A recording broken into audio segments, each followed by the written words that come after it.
Sejam todos muito bem-vindos ao 8º HDT, o podcast aqui da Hora do Terror. E esse aqui é o episódio sobre os jogos de terror na E3 de 2018. E pra comentar sobre isso, temos aqui a senhorita, a primeira vez que ela participa, a senhorita Natália Kreuzer. Olá, muito prazer, né? Pra todo mundo que tá me ouvindo agora.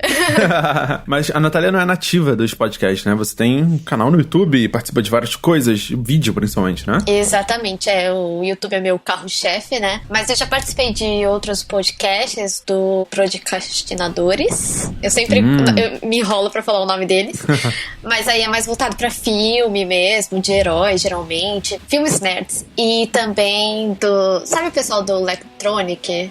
Mas é novidade pra mim. Então seja muito bem-vindo aqui. A gente fala principalmente de terror, mas temos muitas coisas, muitos temas pra falar aí. Com certeza será muito bem-vinda nos próximos episódios. Iba. Também temos aquele homem, aquela figura, aquela entidade que todo ano tá na E3, menos esse ano, porque ele resolveu ficar aqui acompanhando com a gente. Distante, senhor Felipe Vinha. E aí, pessoal, tudo bem? Valeu, Ticom, valeu, Natália. Galera que já ouve o Hora do Terror já me ouviu em alguns poucos episódios por aí. E realmente, de fato, esse ano eu fui mais necessário no Brasil, digamos assim, então eu precisei ficar por aqui. Mas já fui em quatro edições da E3 recente e foi bem legal. Olha aí, aquela pessoa que a gente inveja, se bem que ir pra E3 pra trabalhar do jeito que vocês trabalham, meu Deus do céu, é muito trabalho. É muita coisa. A produção muito frenética. É bem legal, não deixa de ser super legal, a realização de um sonho, mas é um trabalho, como qualquer outro assim, tem seus altos e baixos, né? Boa então, definição. A partir do momento que vira obrigação, você perde a magia. É aquela coisa, né? Tipo, a gente tá lendo o livro pra fazer uma resenha porque tem um prazo, ou jogar um jogo porque tem um prazo. Acho que bate muito nisso, né? Exatamente. Mas tudo bem, porque a gente vai recomendar aqui, né? A gente assistiu, analisou a E3, as conferências, a gente vai falar sobre 3 joguinhos, cada um vai recomendar um joguinho aí do gênero terror, ou mais ou menos terror, né? Que tem a temática, pelo menos, que apareceu aí nessa E3 e chamou muito a nossa atenção. Depois da vinheta.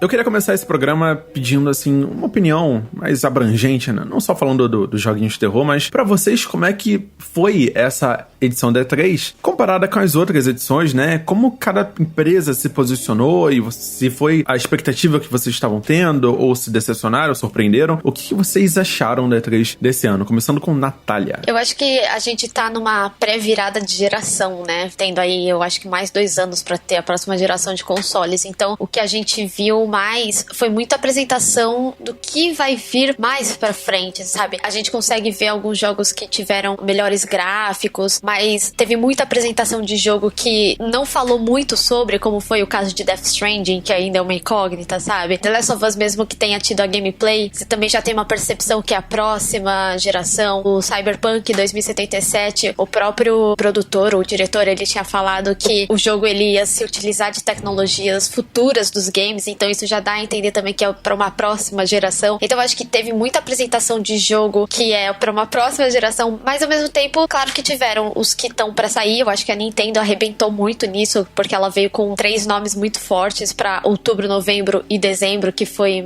Super Mario Party, e aí depois o Pokémon, e depois o Super Smash Bros. Então eu acho que a gente viu muito mais jogo, né? Eu esperava ver talvez algo mais sobre realidade virtual, que não foi muito falado, né? Porque quando ele foi apresentado, até então a gente teve um super jogo forte, sabe? Sobre realidade virtual. Então eu esperava que começasse a falar mais ou menos nessa E3. Mas teve muita conferência que foi um pouquinho de vergonha alheia, né? Tipo, foi uma loucura. Tipo, a própria Sony, eles fizeram um novo formato, que já tinha sido falado que eles iam tentar esse formato. Só que eu acho que teve muita quebra de clima, sabe? Porque tinha aquele talk show, e aí eles ficavam uns 10 minutos naquele talk show, sabe? E aí apresentava o jogo. Mas, no geral, eu gostei bastante, óbvio, porque afinal a gente tá falando que a gente ama, né? Tem muita conferência que a gente acaba assistindo e falando, pô, não vou dar muito pra ela. E no final você tá que nem um louco gritando, super feliz com tudo que foi apresentado, sabe? Não tem como não gostar de 3.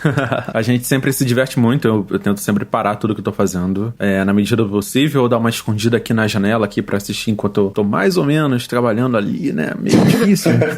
A gente fica vidrado. Cara, excelentes comentários e observações. Eu queria também trazer a visão aí do Felipe Vinha sobre a E3. Visivelmente teve muita mudança de energia, formato, tentativas, testes. Como a Natália falou, a gente tá chegando no final caminhando pro final dessa geração, mas fazendo essa transição pra nova. Mas a própria feira mudou bastante, né? Como, Vinha, você tem muitos amigos que foram, comentários e conexões lá. Fala também um pouco da sua visão sobre a feira desse ano. Então, não preciso nem falar muita coisa mais, porque ela tá resolvendo muito bem. Muito obrigada.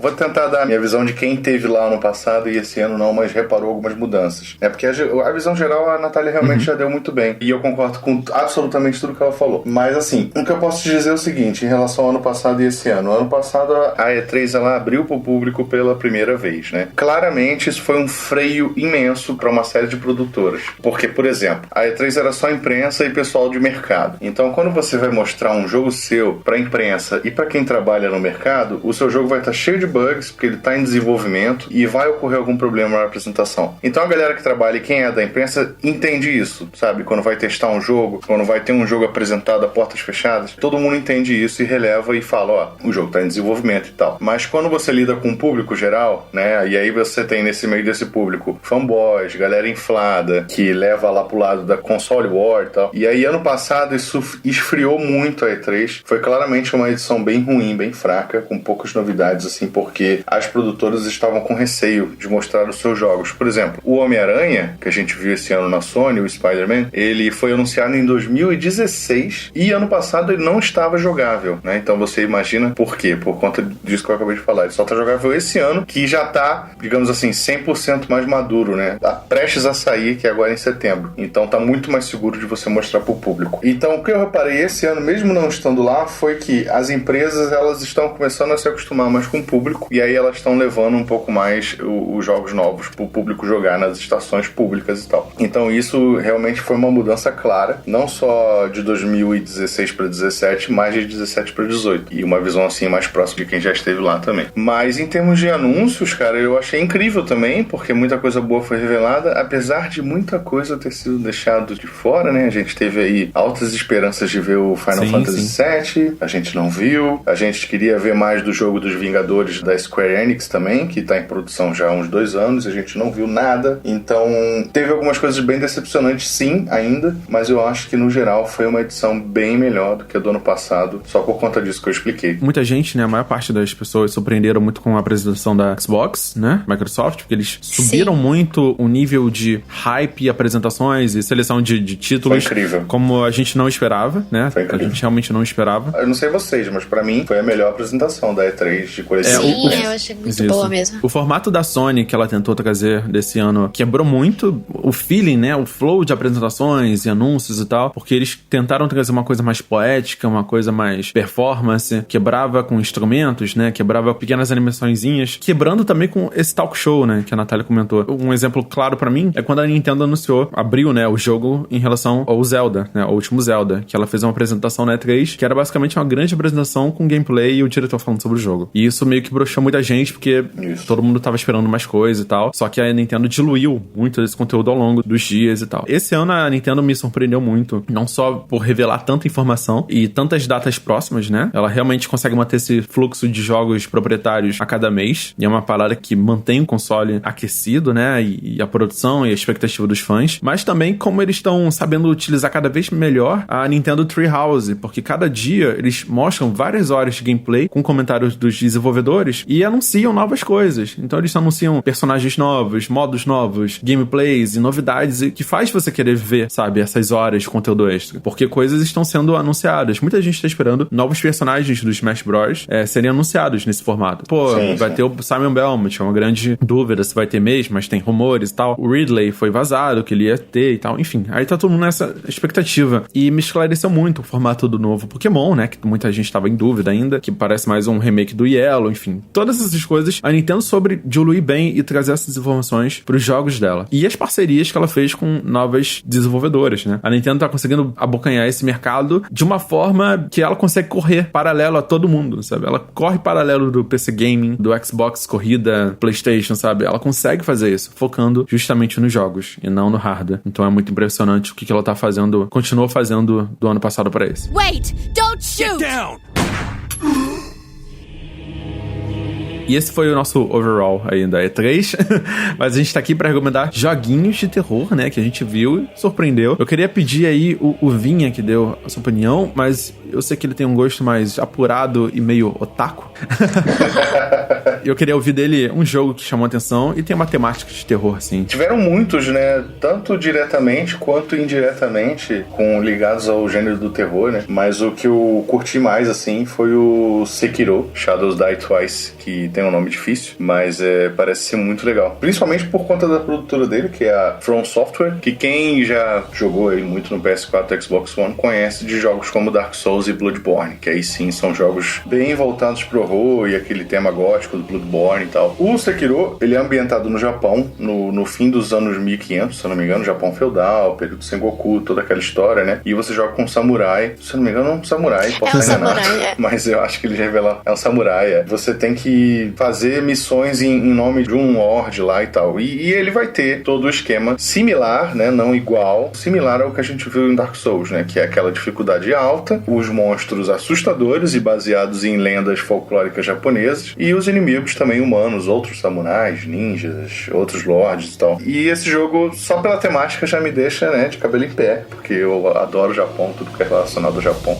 Quase tudo que é relacionado ao Japão. A From Software é uma empresa magnífica, eu não joguei nenhum jogo deles até hoje que seja ruim, assim, ruim mesmo. E ele já tem um currículo invejável aí, então, e todo mundo tava esperando que esse jogo fosse Bloodborne 2. Ou Tenchu, eu acho que o estúdio ele chegou a mencionar que originalmente o Sekiro seria um novo Tenchu. Tem um feeling. Mas eles mudaram no meio do caminho. Tem um feeling de você andar pelo telhado, você usar uma cordinha pra agilizar a movimentação, né? Exatamente. Mas esse jogo ele tava aí na corda bamba porque ele foi anunciado, na real, na Sony do ano passado, no PlayStation do ano passado, ele teve um teaser de 10 segundos e só escrito assim, Shadows Die Twice, sem o Sekiro na frente, né? E aí todo mundo achou que seria Bloodborne 2 por conta disso. Mas aí acabou que esse ano eles revelaram aí na coletiva de imprensa da Microsoft, que é de fato outro jogo. E assim, é isso. Só pela narrativa e pelo estilo, pela ambientação do jogo, esse jogo já me chamou muita atenção. E aí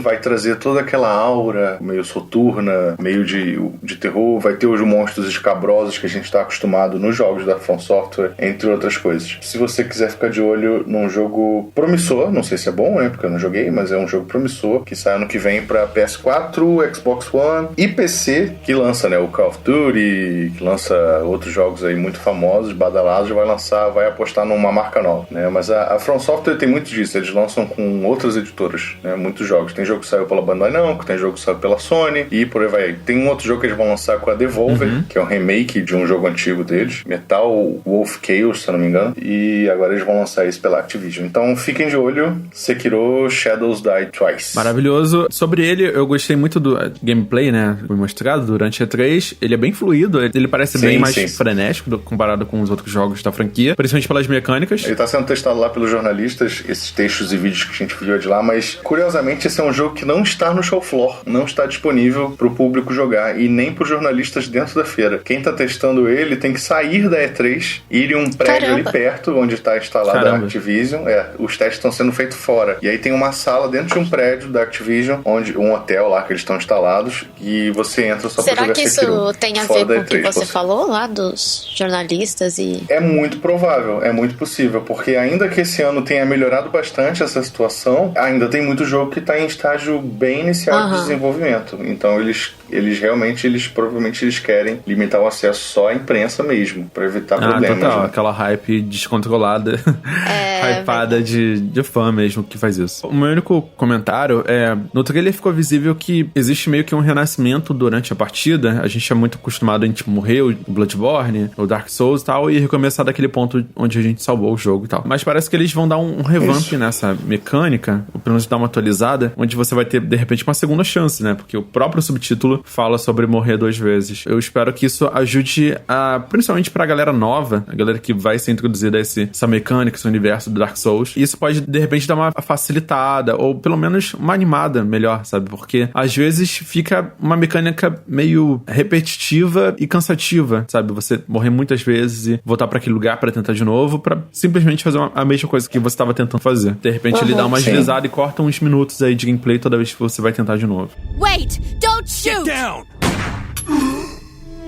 Natália, traga o seu jogo, por favor. O meu jogo é puro hype. É The Last of Us Parte 2. Que nessa vez, né, o jogo vai se passar 5 anos após o primeiro jogo. E também 25 anos após a epidemia começar, né? Cara, eu tô muito querendo jogar. A gente pôde conferir a 11 minutos de gameplay, se eu não me engano. Que nem eu tinha falado, né, na introdução. O jogo, ele tá muito maravilhoso, né? Ele teve mudança na engine também, que fez com que se tornasse mais realista, né? Tanto que nessa apresentação da gameplay, os movimentos de furtividade dela estão muito perfeitos, estão bem reais, assim, tipo, quando vem a flecha, a forma que ela desvia, sabe? É bem real ao que uma pessoa natural, né? Um ser humano teria. Então, tiveram modificações na mecânica do jogo. Agora também os inimigos humanos, né? Ao longo da fase, eles têm tipo uma tecnologia que eles conhecem melhor o local, então é mais fácil também de te achar, sabe? Então, o jogo tá mais difícil. Eu fiz um vídeo comentando sobre ele, inclusive eu até comentei que ele tava mais intenso, né, justamente por essas questões, e os mapas estão maiores também, né, tem essa diferença. E dessa vez você vai jogar com a Ellie, né? Você chegou a jogar com a Ellie no DLC do primeiro? Não, eu não cheguei a jogar DLC, inclusive estava vendo agora na PSN em promoção. Eu super recomendo, cara, é muito bom. Eu acho que eu me diverti mais jogando a DLC do que o próprio jogo, porque o jogo ele tem um ar meio adulto mesmo e meio expansionista, se eu posso dizer assim, porque você pode pegar armas e melhorar e ter as estratégias, enquanto a Ellie, ela é bem limitada, né? Cada trecho do DLC, ela é super limitada com os recursos e ela faz um proveito muito bom com o arco e flecha. Eu acho que a mecânica do arco e flecha me fez gostar muito de tudo. Eu também joguei no modo survival, né? Que é o mais difícil. Então você aprender a usar o arco e flecha e manter a flecha, sabe, inteira pra você aproveitar ela, é muito incrível. Você lutar com vários inimigos humanos e tal. Com certeza eles refinaram muito o jogo. A gente tá impressionado até agora com os gráficos, né? Porque é a própria Sony, né? Botando o limite aí do que é possível com o PlayStation 4 Pro. E teve uma polêmica aí de um outro diretor aí, de um outro jogo aí, falando que era falso, sabe? Aquele gameplay. Você viu? Cara, que absurdo, cara. Que absurdo mesmo. Depois ele apagou o tweet e tal. Mas é pra você ver o quão a gente tá impressionado com as animações, sabe? É muito fluido, né? Muito natural. Parece um filme o tempo todo. O tempo todo você tá, caraca, sabe? E funciona. Você é enganado perfeitamente, sabe? Então, você curtiu essa questão do arco e flecha da DLC? Na apresentação lá tinha bastante coisa. Ela chegou a usar arma no momento, mas ela usa bastante o arco e flecha. Tinha que tirar das pessoas, né? Porque não deve ser tão fácil achar. Isso também cria uma dificuldade no jogo, achar flecha. Eu acho que esse jogo, nossa, ele vai ser muito bom mesmo. E de dar vários pulos. E eu também senti que ele tava muito mais ligado à parte humana, né? A gente não conseguiu ver nenhum monstro zumbi do jogo, digamos assim, né? O terror tá mais psicológico, eu diria, mais survival, de você sobreviver em relação aos humanos e como as pessoas são escrotas e a sociedade é escrota daquele jeito. Mas já era no primeiro jogo, mas nesse trailer, né, no que foi apresentado, ele foi mostrado. E obviamente mostrar também as relações humanas ali da Ellie, de todo mundo, dos personagens, de como eles se relacionam, enfim. E causou algumas polêmicas, obviamente, pela Ellie ser gay, por isso ser explícito no jogo, já estava presente no DLC isso, mas a galera meio que despertou aí pra uma série de... Gay ou bissexual, né? Eu não sei ainda não é definido, tá é definido. É que quando se torna mais visual, as pessoas chocam mais, aparentemente, né? Vinha, quais são as suas opiniões aí sobre o jogo e essas polêmicas aí que surgem? Cara, sobre as polêmicas não tem nem o que comentar, né? Tipo, a galera... Primeiro que a galera que reclamou realmente, de fato, não jogou o DLC, porque isso já tinha ficado claro, né? Quando ela tem aquele envolvimento com a amiga. E segundo que, tipo, cara, não tem o que falar, sabe? É uma coisa normal, considerada normal hoje em dia. E quem reclama disso em videogame, principalmente, cara, o público do videogame deveria ser um público mais mente aberta, mais aceitar mais coisas, né? Mas, infelizmente, o nosso meio também está contaminado de maçãs podres. Não tem nem o que falar, a não se lamentar, infelizmente, e deixar rolar, né? Porque essas pessoas não vão mudar o pensamento, infelizmente. Raras são as que vão mudar alguma coisa. Exatamente. Mas em relação ao jogo em si, cara, tá fantástico. The Last of Us não é meu jogo favorito, assim, de PS3, de PS4. Eu acho muito bom, muito bonito. bonito, mas é inegável que a demonstração que eles revelaram lá na coletiva da Sony tava fantástica. E em relação ao beijo ainda, o que eu quero destacar, que eu vi muita gente falando no Twitter também, é que eu acho que esse foi o beijo mais realista que eu já vi num videogame até agora. Com certeza. Tipo, você ouvia até o barulho da saliva sendo trocada. Rapaz, tava um negócio muito caprichado. Os caras fizeram uma parada bem humana, assim, saindo um pouco do Uncanny Valley, né, que a galera fala, que é o Vale da Estranheza, quando você vê um boneco 3D agindo como humano. Tava muito realista mesmo, não só em gráficos, mas em som, em movimento do músculo, da boca, da bochecha da pessoa, quando uma pessoa beija de fato. Os caras capricharam e não foi à toa. Foi pra chocar, foi pra deixar a galera de orelha em pé mesmo. Foi provocativo, pra ter as críticas de fato, porque realmente foi realista. Era um beijo normal, como você vê em qualquer lugar, assim, quando duas mulheres se beijam. E, de fato, foi uma representação extremamente fiel da realidade. Eu acho que o beijo mais realista que eu já vi num jogo até hoje. E eu acho legal dessa cena também é que dá um contraste, né, pro jogo, em que realmente, como o Ticon tinha falado das relações humanas, né, aí você tem um momento mais tranquilo ali, do pessoal festejando e tudo mais. Outra coisa legal também que vale a pena falar sobre essa cena, a gente não sabe muito sobre o Joel, né, e aí o cara que fala com ela, ele chega e fala assim, o velho sei lá o quê, então tipo, isso também pode ser uma dica de algo relacionado a ele, então pode ser que a gente veja algo com ele jogando o jogo realmente. Eu acho que eles não vão revelar tão cedo sobre ele, mas vale o comentário. Teve o primeiro teaser, né? Já antes, né? Mas em gameplay eles não tinham nada, assim. Essa foi a primeira vez e mesmo assim foi focadão nela, né? Isso. Eu acho que talvez seja pra desvincular de que você vai jogar com ela aqui, sabe? Não sei também, não tem a ver com isso. Eu realmente tô muito animado com esse jogo e espero mais novidades aí que possa surpreender a gente. Eu acho que a Sony fez um trabalho excelente com God of War esse ano. Surpreendeu todo mundo e como eles trabalharam essas histórias de uma forma mais humana. Então eu espero que eles continuem sabendo explorar melhor e desenvolver essas histórias. Façam a gente se conectar. Independente se você gosta de um jogo de pós-apocalíptico com zumbis de esporos e tal, se você gostar das pessoas e da história, eu acho que já vale essa experiência. Como você falou de zumbi, acho que a gente pode até falar assim, o que nos leva ao jogo do Ticon. Vamos lá. A ponte também. Wait! Don't shoot! Get down! E se você sentiu falta da gente falar de zumbi até agora, né? Não se preocupe, porque o meu jogo que eu estou trazendo aqui hoje é Resident Evil 2 Remake, tão aguardado, tão pedido, tão solicitado aí pela galera fã da franquia. Quando saiu Resident Evil 5, né? Foi aquela ação, aquela loucura na África. Eles tentaram se redimir lançando o Resident Evil 6, né? Com o Leon, a parte mais de terror. Aí outra parte era mais ação, metralhadora, com Chris Redfield. Cara, foi uma suruba. No 7º jogo da franquia, que bateu recorde de vendas, e eles descobriram que a galera realmente queria mais terror, cara.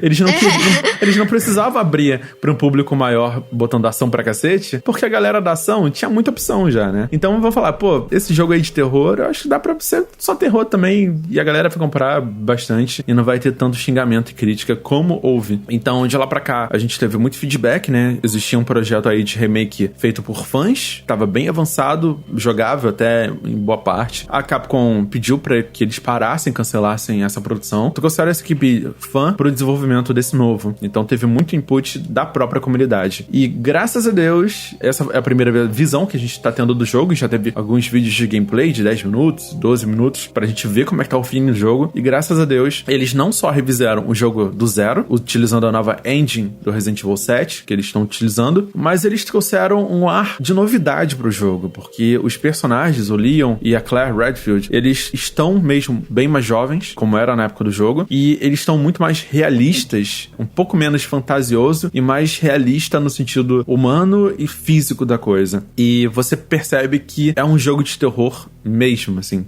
Falou bonito. Ticon? Oi, alô. Eu achei que ele tinha feito uma pausa, mas... Eu acho que ele caiu. Voltou. Ele mesmo. Nossa, que bonito. Consegui até elogio. Eu vou trabalhar melhor aí a dicção, cara, porque a oratória aí tá...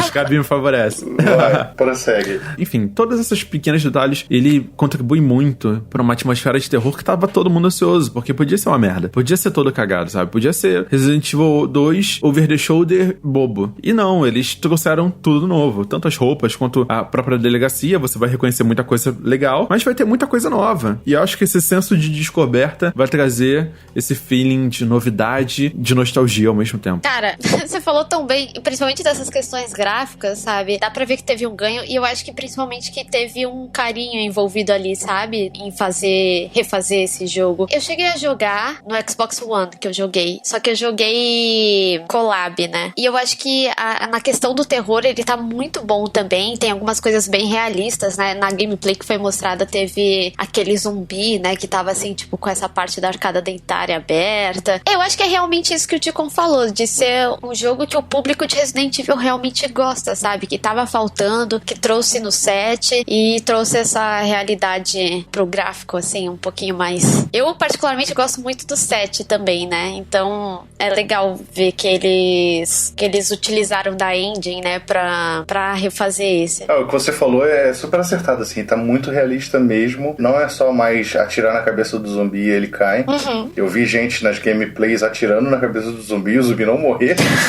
Assim, realista é uma palavra estranha, né? Na hora de a gente tratar de um jogo de zumbi. Sim. Mas, acho que todo mundo entendeu.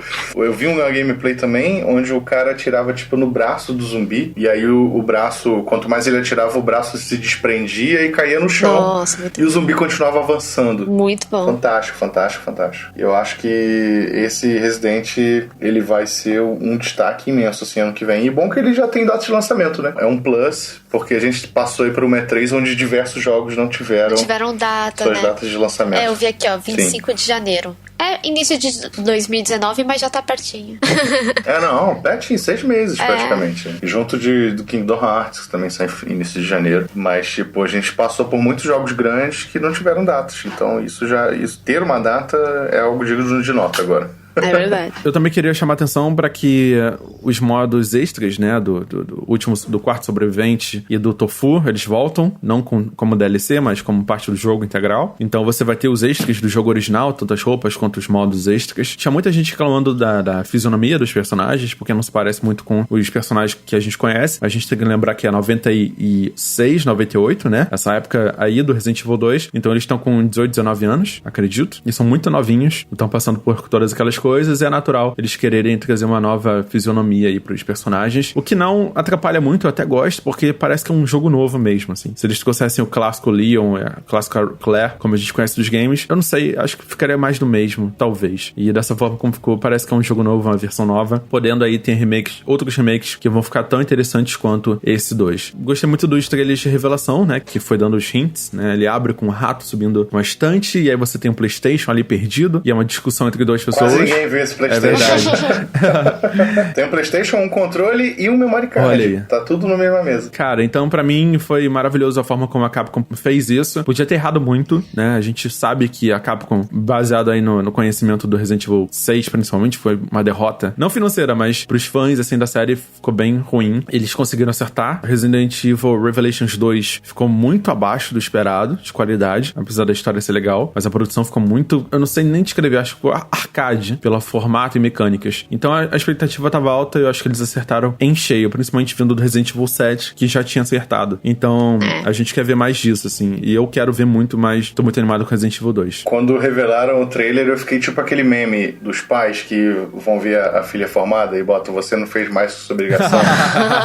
Já viu esse meme? Não. Então tava tipo, então é Capcom, você não fez mais do que sua obrigação em ter mostrado esse jogo. Exatamente. Sabe? Porque tipo, eles anunciaram o remake do 2 em 2015, mas eles só anunciaram que iam fazer, não tinham mostrado nada até hoje, tipo 2016, 2017, 2018, 3 anos nessa lenga-lenga aí pra gente finalmente ter gameplay e datas de lançamento, pelo menos. Né? Exatamente. Pelo menos tá próxima, né? Sim, tá cada vez mais próximo agora. E eu tô bastante na hype. Eu só vou pedir pra que eles não lancem ele na nuvem pro Switch, como fizeram no Resident Evil 7 no Japão, porque eu acho isso um gimmick bem cruel, eu acho. Eu acho que talvez seja o futuro, sabe? Você pagar uma mensalidade e streamar jogo na nuvem, mas isso é muito limitante no sentido de distribuição, servidores. Então, quando eu vi Resident Evil 7 rodando no Nintendo Switch, eu fiquei meio frustrado, porque o Japão ia ter isso e no Brasil não ia ter. E se tivesse, ia ter um delay fudido e bizarro. Então, é um tipo de coisa que, putz, deixa muita gente, sabe, chateada e me deixa meio frustrado esse modelo. Mas pode ser o futuro. Mas vamos ver o que aguarda. E é isso, a gente não comentou alguns jogos importantes aí de terror, como Call of Cthulhu, que ficou mais colorido e mais parece um Scooby-Doo. Eu não gostei nem um pouco disso. Teve o Doom Eternal, que me chamou muita atenção. Parece ser Doom 2. Parece que vai ser fenomenal. Tem o Death Stranding, que merece um podcast só sobre ele, né? Mas tem... Sim. Mas vai ter um vídeo de mais informações, né? Vai ter um vídeo da Natália, com certeza, né? Só sobre ele, quem quiser ver. Vai ter um link aí na descrição. Tem um Days Gone, que estão dando uma enrolada, que é basicamente World War Z. Devil May Cry 5, que surpreendeu todo mundo, né? Que tá maravilhoso. Muitas perguntas sobre. O Dying Light 2, o Fallout 76 e vários outros jogos, Metro Exodus, são muito incríveis. Tem muito jogo incrível, mas eles caem naquela categoria de mundinho pós-apocalíptico. Isso me enfurece um pouco, porque a gente tá tendo uma onda muito grande disso, né? Muitos jogos, tudo acabou, só sobra os humanos, e como é que a gente trabalha isso? Então, são vários cenários. Isso aí é desculpa pra você fazer um mundo sem NPC, porque NPC dá trabalho de programar. Dá muito trabalho de programar. É mais fácil dizer que o mundo acabou e não precisa criar um monte de boneco na rua. Exatamente. O meu último destaque vai pra The Sinking City, que é um jogo de exploração, adventurezão, baseado no Lovecraft. Ele tá muito mais legal e promissor do que o próprio Call of Cthulhu, então fiquem de olho, olhem os trailers, vai ser bem legal. Fora outros, né, o Transference, que é um FMV, o Walking Dead da Overkills, que não apareceu na feira direito, mas estava lá jogável, e o Vampire, que já lançou já e tá tendo reviews. Lançou semana passada. E apareceu também na feira. É meio terrível. É terrível. Eu joguei. É um pouco. E, tem um legal que chamou muita atenção, é o Home Sweet Home, que apareceu na feira também, e é um indiezão, a gente dê uma olhada, tá aí comentado. Eu queria comentar que a gente acaba não falando muito também de jogo indie às vezes, mas teve aquele Sea of Solitude, que foi muito legal. Sim. E pareceu pesadíssimo, assim, eu fiquei bem empolgada com esse. Muito bem lembrado. Cara, verdade. Sea of Solitude. Ele foi anunciado na EA, se eu não me engano. Ele tem uma parada meio psicológica, uma narrativa meio voltada, assim, pro interior da pessoa. É bem legal. Sim. Wait! Don't shoot! Get down! E com essas recomendações todas, eu tô aqui finalizando o episódio. Eu queria agradecer demais a participação da Natália Kreiser aí. Muito obrigada. Olha, gente, se vocês quiserem me acompanhar, eu tenho o Twitter, em qualquer rede social, na verdade, Instagram, Facebook, tudo é Natália Kreiser. Provavelmente vai estar aí no título, né, meu nome, sei lá, em algum lugar vai estar.